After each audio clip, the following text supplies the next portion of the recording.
First question po is, how comfortable are you with the sexy image na pinoproject mo?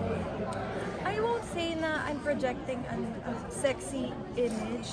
I don't think ayun yun. For me because ako, madagat talaga akong tao. I always wear bikinis when, swimming ako or whatever.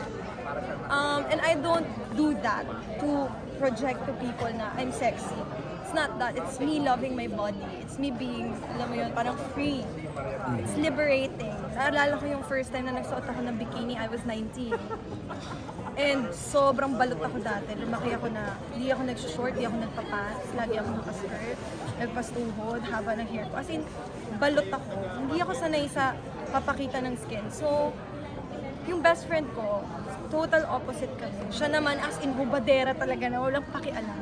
Tapos parang na-inspire ako na, alam mo yun, na in a way na may natututunan siya sa akin. And at the same time, may natututunan ako sa kanya na, why do you care? It's your body. 'Di ba? And it's freeing.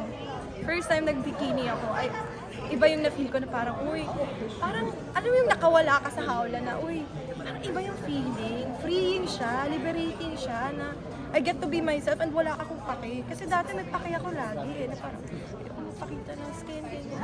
So after that, parang, masama eh. So doon, starting that, parang wala na akong pakialam. So it's not me wearing bikini to imply or to project na I'm sexy or I want a sexy image. It's just me. I'm just being me and I don't care. I'm just me. But how do you feel about people naman reacting you as sexy? I don't mind. Diba? Bakit naman?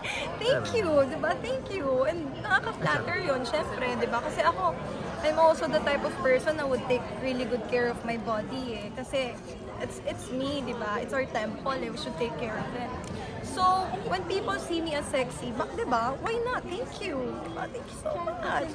Ikaw ba, individually, meron ka rin mga insecurities pa na parang... Oo naman. Lahat naman tayo. Pero, yun doon pumapasok yung self-love.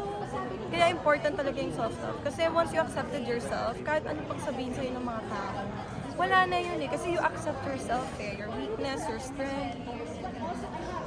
Pero if ever po ba, are you open po to accept their rules? At the moment, no. No. Hindi Pero ako, ikaw ba, ano bang daring sa'yo? yun nga, feeling ko nasa intention yun eh.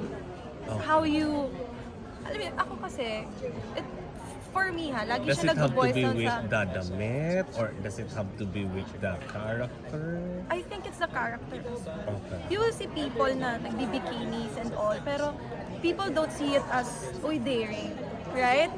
Pero meron ding mga tao na daring tignan kasi ganun silang tao. Yun yung nare-reflect nila. So you see it like that. And walang masama doon. But with me, like what I said, I wear bikinis just because I want to wear bikinis. I want the sun. Alam mo yun? I want it. So, yun lang. Yun lang. For me, that's Pero character-wise, like may limitation ka ba? Like hanggang kissing scene pa lang ako ngayon. actually, level. yes. May limitations of course. Pero I'm not closing my door naman to, alam mo yun, challenge or different things. Like what I said, it excites me. Pero at the moment, wala pa dun yung mindset ko. Sa mga upcoming projects mo, ano yung, now na part ka ng Sparkle 10, ano yung mga aasahan natin magiging pagbabago? Actually, di ko din alam. May sinabi Wala bang pa dapat rin akong maging idea. branding mo? Dahil part kayo ng Sparkle. Well, hindi ganun ka-detail. Hindi siya specific na ganito, ganyan. Actually, I'm excited din eh, like how it's gonna, diba? Parang, hindi ko rin siya alam, so it's exciting. And, lagi namang nasa tao din eh, how they view you, diba? Kahit anong try mo na maging ganito or what. The way people see you is different from the way you see yourself, sometimes. So, I think that's what matters. So, ako na-excite ako na, whatever, diba? Whatever comes. Hindi, pwede pa magpapa-comment ako pero it's up to you kung sasagutin mo. Siyempre, dahil friendship mo naman si Calvin and all, like, he received some kind of bashing. How do you feel about it? Si Kelvin naman, strong na tao yan. Kaya niya yan. And I know na, tao lang tayo, di ba? So feeling ko may mga parts din naman doon sa mga bashings na natatanggap niya na hindi naman talaga siya yun. Baka nami-misinterpret lang nila, di ba? Pero wala akong magagawa doon. Because yun nga yung sinasabi ko. At the end of the day, iba yung tingin ng tao sa'yo. Iba yung nakikita nila sa'yo. So nakikita mo sa sarili. Sometimes, not all the time. Pero it happens and you can't do anything about it, di ba?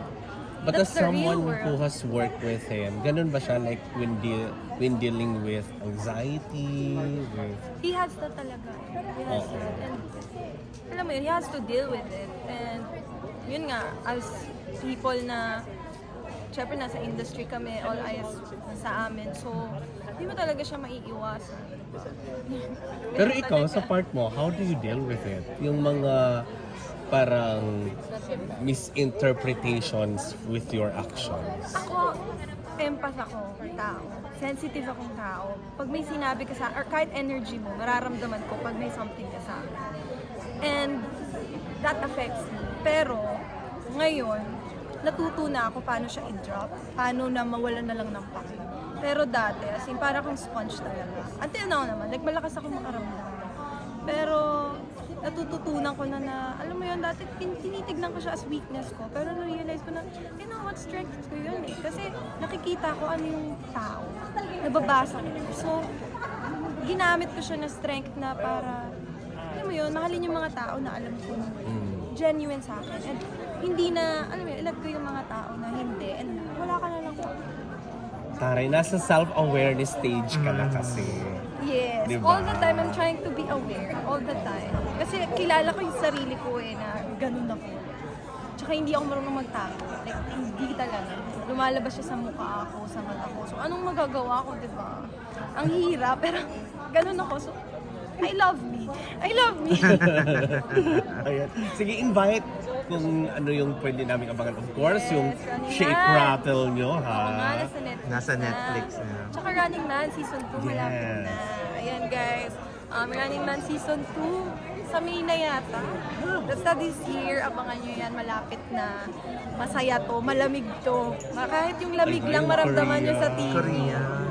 Grabe, as in kakaibang experience. So extreme. Kasi extreme ng Shake, Rattle and Roll. Kaya panoorin nyo, ang galing, segue. Sangre. Kaya panoorin nyo na rin sa Netflix. At syempre, naka-blue ako. So, sangre guys. Yeah. Abangan nyo yan.